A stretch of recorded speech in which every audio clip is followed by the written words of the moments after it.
میرے والد صاحب چاول لائے، غریب گھر تھا تو ثابت چاول اور بہترین چاول کم ملتے تھے، تو جو زیادہ اچھے چاول تھے اماں جی نے ایک دفعہ پکائے تو وہ بڑے اچھے لگے، تو سب نے تعریف کری کہ یہ چاول بڑے اچھے ہیں۔ تو تھوڑے دنوں کے بعد چاول پکے تو وہ والے نہیں تھے، تو ابا جی کہنے لگے والدہ سے کہ وہ چاول کتنے نہیں، یہ نویں پکا لینے آج۔ تو اماں جی فرمانے لگی کہ چاول بڑے سونے تھے، پیارے تھے، میں نے رکھ دیے ہیں، 10 محرم کو امام حسین کی نیاز پکائیں گے۔ ہمارا نا آپ نے ناراض نہیں ہونا، محفل میلاد کی ہو یا 10 محرم کی ہوتے نہیں جاؤ گے ناراض؟ محفل کے منتظمین اگر مجھ سے بگڑ نہ جائے تو بات کر دوں، کم مشکوک ہو گیا، رہن دئیے کوئی اور ہی کر لئیے، کر دیں جی۔ محفل شریف کی جو لنگر ہے اس کو کہتے ہیں یہ تبرک ہے، ایسے ہی ہے، ہوتا بھی ہے وہ تبرک، ہوتا ہے نا جی۔ تو جو شاپر میں چاول تبرک صاحب ہیں وہ نعت خواں بھی کھا لے گا، کوئی مسئلہ نہیں، اس کے لیے مرغن غذا کی کیوں اہتمام کیا ہے؟ اس کو تبرک نہیں گزرتا الگ سے، پیر صاحب کو نہیں گزرتا، ان کے الگ سے نہیں گزرتا یہ تبرک۔ وہ خدا کے بندو، غریب کو تو لوگ اب تو تگڑے بندے افطاریاں بھی سیاسی کراتے ہیں، وہ تو دعوتوں میں بھی تگڑوں کو بلاتے ہیں۔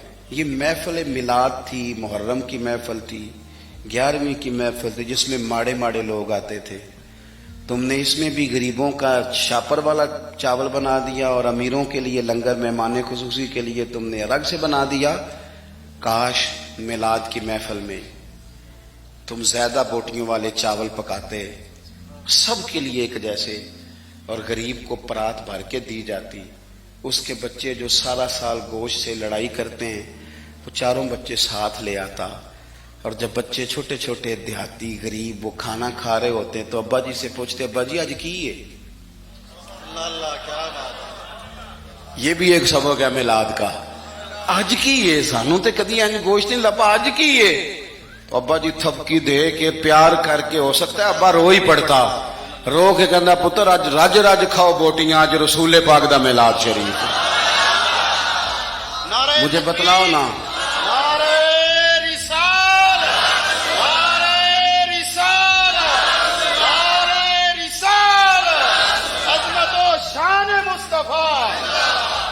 دیکھو نا، میں آپ بڑا اہتمام کیا آپ نے، آپ بڑے پیارے لوگ ہیں، پر میری ڈیوٹی لگائی ہے نا آج آپ نے سمجھانے کی۔ دیکھو بچے کے ولیمے پر جس ترتیب سے محنت کر کے ہم لنگر کا بندوبست کرتے ہیں، ڈھونڈ کے نائی، ڈھونڈ کے کسائی، ڈھونڈ کے، امام حسین کے نیاز پہ بھی اسی طرح ہی کرتے ہو، میلاد پہ بھی اسی طرح ہی کرتے ہو، یہی کام کرتے ہو۔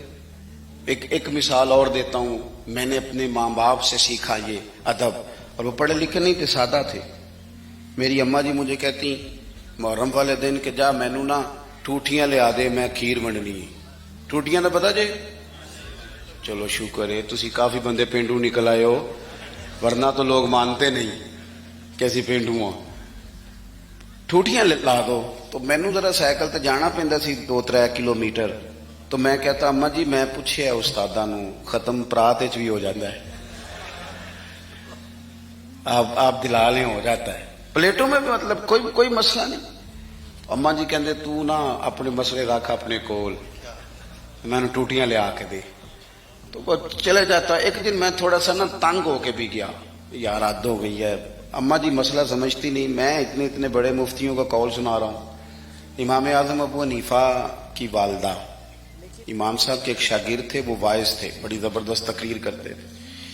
امام صاحب کی ماں کہتی جاؤ مجھے اس سے مسئلہ پوچھ کے بتاؤ، تو امام صاحب کہتے اماں مجھ سے مسئلہ پوچھ لے، تو ماں کہتی تو بچہ ہے، ماں کے لیے تو بچہ ہی تھے نا، وہ اس سے مسئلہ پوچھیں۔ تو حضرت امام صاحب اپنی والدہ کا وہ استفتاء سمجھے لے کے اس شاگرد کے پاس جاتے، مسئلہ کہتا استاد جی مجھے تو نہیں نا مسئلے آتے، آپ بتائیں۔ تو امام صاحب کہتے میری اماں تیرے نام پہ مطمئن ہوتی ہے، یہ احترام دیکھو۔ فرماتے اچھا میں تجھے اس سوال کا جواب بتاتا ہوں، پھر تو مجھے بتا، اور پھر میں اپنی اماں کو جا کے بتاؤں گا، تاکہ میری بوڑھی ماں سادی طبیعت ہے وہ ذرا اطمینان میں آ جائے گی۔ وہ میری اماں جی مجھے کہنے لگی ٹوٹیاں تے لے آنیاں ہی پینیاں۔ میں چلا گیا، لے کے آیا، لا کے میں نے پیش کر دی. تو میں نا اس دن تھوڑا سا میں نے پوچھا گھبرا کے, میں کہ اماں جی بس نے ٹھوٹیاں دی ایڈی لوڑ کا دیے, بغیر ٹھوٹیاں تو نہیں امام حسین دے نام دی کھیر ونڈی جاندی, ضرورت کی ہے؟ تو اماں جی کو پتا تو تھوڑا غصے میں گیا ہے, پسینے میں شرابور واپس آیا ہے, تو ان کا لہجہ وہ ہو گیا جو ماں کا پھر سمجھانے کا لہجہ ہوتا ہے. مجھے تھپکی دی, 10 روپے بھی اضافی دیے خرچے کے, اور ساتھ کہنے لگی پتر ویکھے نا حضور دی اولاد دے نام تے کسے نو کھیر دینی, پھر انہوں آخنا ساڈا پانڈا دے کے جا. نبی پاک دی اولاد دے نام تے جو دے چھڑیا سو دے چھڑیا, ختم ہو گئی بات, ختم ہو گیا. اب اسے کہنا برتن دے کے جا. اس لیے پلیٹیں بھی جائیں گی حضور کی اولاد کے نام کا لنگر. تیری نسل پاک میں ہے بچہ بچہ نور کا, تو ہے نے نور تیرا سب گھرانہ نور کا. تو ایک تو ان سے والہانہ پن. پانچویں اور آخری بات, اپنے بزرگوں کے صرف دن نہیں منانے, دین صرف منانے نہیں آیا دنیا میں, دین تو اپنانے کے لیے آیا ہے. ہم نے نیرے دن نہیں منانے, نیرا اپنا سند ہی مضبوط نہیں کرنی, احترام بھی کرنا ہے حد درجے, لیکن جو ان کی سوچ ہے, جو ان کی فکر ہے, جو ان کا مزاج ہے. 2 باتیں حضرت عمر فاروق رضی اللہ تعالیٰ عنہ میں اور امام حسین میں ایک جیسی ہیں, کامن ہے. ایک تو ان دونوں کا مصلی سے پیار. 100 رکعت نماز نفل پڑھتے تھے حضرت سیدنا امام حسن اور حسین فرضوں کے علاوہ. جو 5 بھی پوری نہیں پڑھتا وہ کہتا ہے مجھ سے بڑا امام حسین کا محبی کوئی نہیں.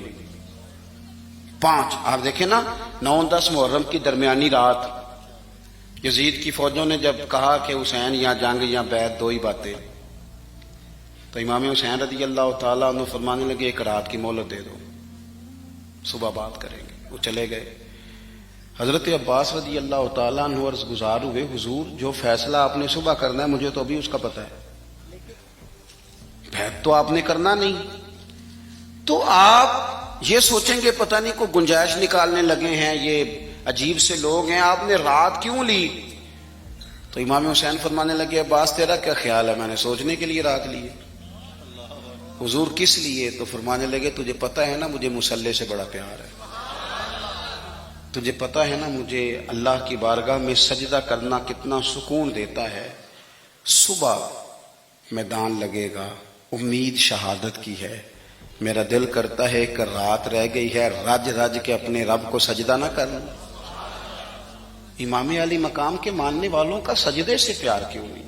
عبادت ہم یقین کریں 1.5 گھنٹے کی باتیں, نیری گپ شپ, کوئی لینا دینا نہیں.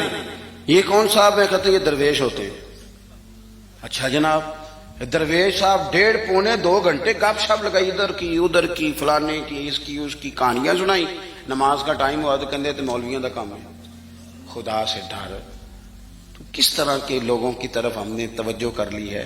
حضرت فاروق اعظم, حضرت عثمان غنی نے نا حضرت عمر کے وصال کے بعد ان کی ایک بیوہ سے نکاح کیا.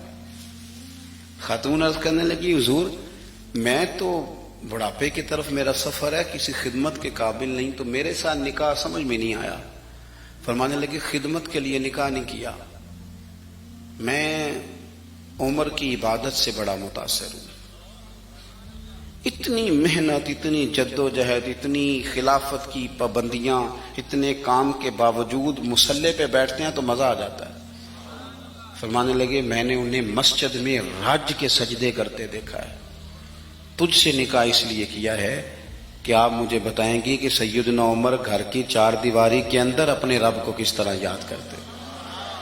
مجھے بتائیں یہ سجدوں سے دلچسپی, عبادتوں کا شوق, تلاوتوں کی لذت, درود و سلام کا ذائقہ, ہماری نا روحانی زندگی موبائل نے بڑی بے آباد کر دی ہے. 10 منٹ ملے نہیں تو موبائل کھولا نہیں. جو سب سے ضروری اور اہم کام تھا وہ تو یہ تھا کہ 10 منٹ ملتے تھے صحابہ کو, وہ نفل نیند لیتے تھے.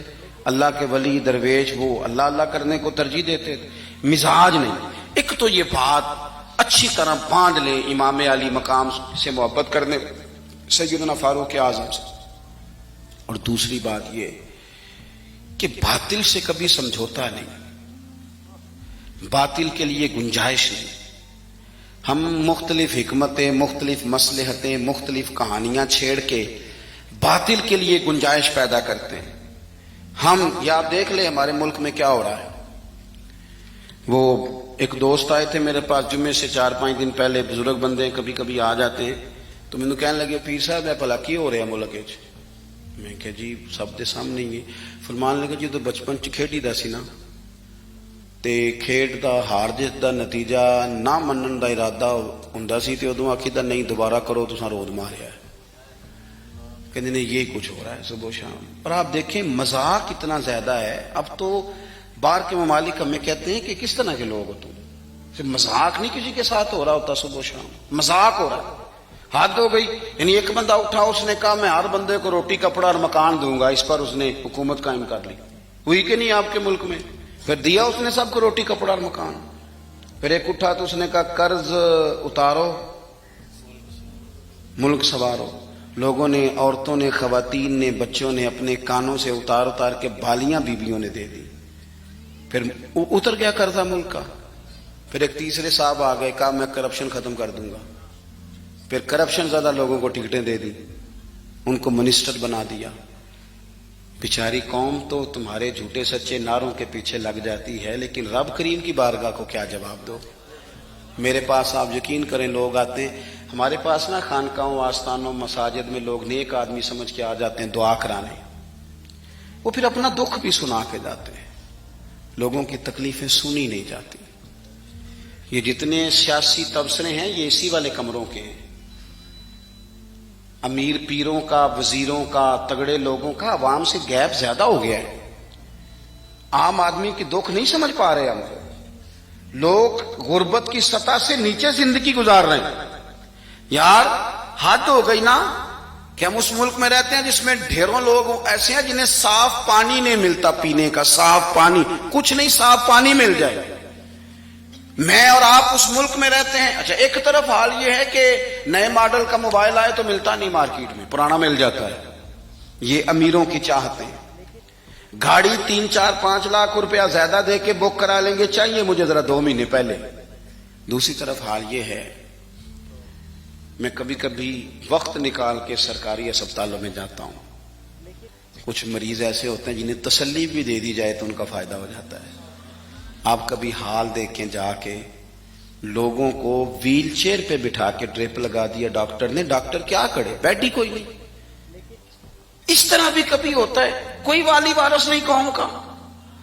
یعنی جن لوگوں کو بیمار ہوں تو لیٹنے کو جگہ نہ ملے, اس قوم کے لوگ جھنڈے لگائیں اور وزیروں کے نعرے لگائیں, اور جناب اور جتنا پیسہ تم الیکشن پہ لگاتے ہو نا, اس کے کتنے کتنے بڑے اسپتال بن جاتے.